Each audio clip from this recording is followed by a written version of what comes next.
Salut à tous, c'est Guillaume Cassard, au programme aujourd'hui le dernier Denis Villeneuve, autrement dit Blade Runner 2049. C'est parti.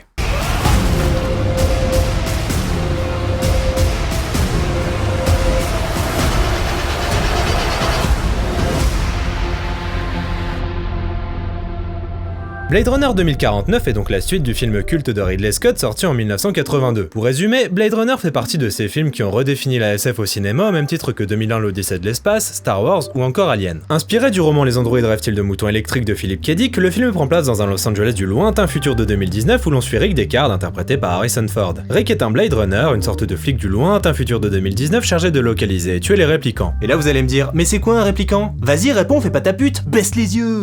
Bon alors déjà vous vous calmez vos races, et ensuite les réplicants sont des androïdes semblables aux êtres humains et qui leur servent d'esclaves, mais qui suite à une révolte sont devenus hors la loi. Le film suivait donc Rick à la recherche d'un groupe de 4 réplicants de type Nexus 6 mené par Roy qui cherche désespérément à augmenter leur durée de vie limitée à seulement 4 ans. Non mais je les comprends, 4 ans ça fait short. À sa sortie le film n'a pas franchement fait trembler le box-office, mais avec les années il est petit à petit devenu culte, notamment grâce au nouveau montage de Ridley Scott qui offre de nouvelles perspectives sur le film, la plus connue étant Deckard serait-il lui-même un réplicant ? Qui n'a pas manqué de provoquer de nombreux débats parmi les fans de SF, chacun y allant de sa théorie. Et quand on regarde le film aujourd'hui, y a pas à dire, ça reste très impressionnant visuellement, et malgré quelques scènes un peu kitsch, la direction artistique n'a clairement pas à rougir face au blockbuster d'aujourd'hui. Ce plan de l'œil au tout début du film reste encore aujourd'hui tout simplement sidérant. Seulement, Blade Runner, comme bon nombre de classiques, n'est pas un film à mettre devant tous les yeux. Faut avouer que le rythme est lent, que l'histoire est extrêmement basique malgré un sous-texte très fouillé sur l'intelligence artificielle, et que le film est essentiellement contemplatif. C'est le genre de film où soit on accroche, soit on décroche au bout de 20 minutes. La rumeur d'une suite commença à se propager dès le début des années 2000, mais c'est seulement en 2011 que l'idée commença à prendre forme. Scott devait se sentir un brin nostalgique puisqu'il était alors en plein tournage de Prometheus, le préquel d'Alien, son autre chef-d'œuvre de SF. Mais on aura l'occasion de revenir sur Prometheus le jour où j'aurai le temps de faire cette putain de rétrospective Alien. Bientôt j'espère. Une fois Prometheus achevé, Scott commença à plancher sur l'histoire de ce nouveau chapitre de Blade Runner, nous étions alors en 2012. 2 ans plus tard, Scott annonce son intention de ne pas mettre en scène le film, se contentant de le produire, et début 2015, le réalisateur québécois Denis Villeneuve est choisi pour lui succéder. Une excellente nouvelle, Villeneuve faisant partie des réalisateurs les plus talentueux de cette génération. J'en ai déjà parlé là et là. Hampton Fancher, le scénariste du premier film, fit quant à lui son retour à l'écriture de ce nouveau volet, et fut rejoint par Michael Green qui a récemment œuvré sur Logan et Alien Covenant.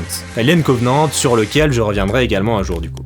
En avril 2015, Ryan Gosling fut casté en tant que rôle principal, il jouerait donc aux côtés de Harrison Ford, dont le retour en tant que Rick Deckard avait été confirmé quelques semaines plus tôt. Ce fut ensuite au tour de Robin Wright et Jared Leto de rejoindre le projet, et le long tournage, doté d'un budget de 150 millions de dollars, débuta en juillet 2016 à Budapest pour ne s'achever qu'en novembre. Après une post-production de plus d'1 an, le film sortit enfin le 4 octobre 2017 chez nous, attendu par toute une cohorte de fans hardcore bien décidés à en découdre avec Villeneuve si ce dernier osait entacher la mémoire de leur film culte. Et il y avait un risque, enfin léger parce que c'est quand même Denis Villeneuve. Mais la plupart des sagas cultes des années 80-90 auxquels on a offert une relecture dans les années 2000 ou 2010 n'ont que très rarement constitué de réussite artistique totale. On se trouvait la plupart du temps en présence de films au mieux bancal, au pire très mauvais. Mais jamais de chef-d'œuvre. Alors est-ce que Villeneuve allait briser la malédiction ou se contenterait-il de signer un film bancal ?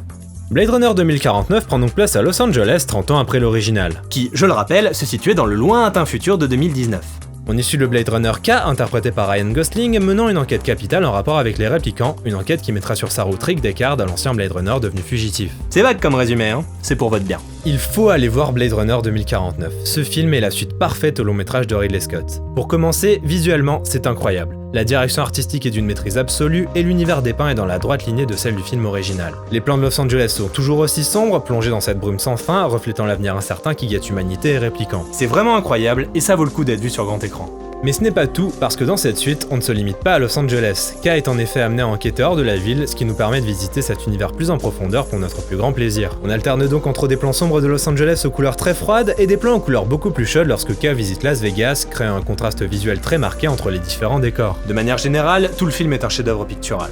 Ensuite, le scénario est prenant et plus complexe que celui du Blade Runner original. On ne se contente pas d'une chasse aux réplicants cette fois, c'est une véritable enquête qui nous en apprend beaucoup sur les tenants de cet univers et c'est franchement intéressant. Sans oublier bien sûr la réflexion sur ces êtres synthétiques que sont les réplicants, avec toujours cette même question en toile de fond, des êtres artificiels peuvent-ils avoir une âme ? Vous avez 2 heures. Concernant le casting, c'est également un sans faute. Ryan Gosling porte le film sur ses épaules et est extrêmement convaincant dans un rôle riche en subtilité. Pour le reste, de Harrison Ford à Jared Leto en passant par Ana de Armas, tous les acteurs sont pleinement investis dans leur rôle et ça se ressent à l'écran. Pour moi, Blade Runner est donc une réussite incontestable. Mais est-ce que je le recommanderais à tout le monde pour autant ?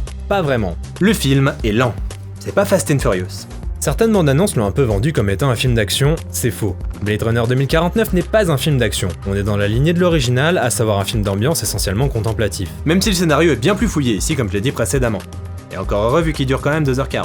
Mais du coup voilà, même si l'histoire est bien plus mise en avant que dans le précédent, ça reste un film qui prend son temps, qui pose un univers, et ça pourra déplaire à certains. Personnellement ça m'a pas dérangé, je trouvais que ça nous permettait de mieux comprendre l'univers, ce qui par conséquent renforçait l'immersion. Ça change de ces films qui vont à 100 à l'heure et qui ne prennent pas le temps de poser leurs enjeux, leurs ambitions se limitant aux scènes d'action. Donc vous êtes prévenus, vous attendez pas à ce que ça pète toutes les 2 minutes, mais si vous êtes prêts à accepter ce parti pris, alors foncez mes gaillards. L'univers de Blade Runner 2049 est donc un modèle du genre et fourmi de séquences appelées à devenir culte. Denis Villeneuve a fait un travail formidable en termes d'ambiance, et la BO va également dans ce sens. À la base, c'est Johan Johansson, collaborateur fidèle de Villeneuve depuis Prisoners, qui était en charge de la musique du film. Un choix extrêmement prometteur, Johansson étant en effet extrêmement doué pour créer des ambiances sonores uniques en leur genre. Sauf qu'en septembre dernier, on apprenait son remplacement par Hans Zimmer, assisté de son collaborateur Benjamin Wallfisch. Pour justifier cet évincement, Villeneuve a évoqué le fait que les propositions de Johansson étaient selon lui trop éloignées du style de Vangelis, qui avait signé les musiques du film original. Franchement dommage, je pense qu'on aurait eu droit à quelque chose de vraiment intéressant. Mais ça ne veut pas dire que la BO de Zimmer et Wallfisch n'est pas réussie. Au contraire, on y retrouve effectivement les sonorités de la BO originale et les deux compositeurs parviennent sans mal à créer une atmosphère musicale très intéressante. Bref, on valide. Pour résumer, Blade Runner 2049 est donc une très grande réussite. Villeneuve a passé ce challenge haut la main et nous a offert une suite digne de l'original, ce que beaucoup pensaient impossible. C'est un film intelligent et unique en son genre qui donne envie de voir plus de films de SF aussi ambitieux et risqués. C'est pas demain la veille, mais bon, on a le droit de rêver. Merci à tous d'avoir regardé cette vidéo, n'oubliez pas de liker, partager, commenter, mettre un pouce bleu, et moi je vous dis à bientôt. Salut!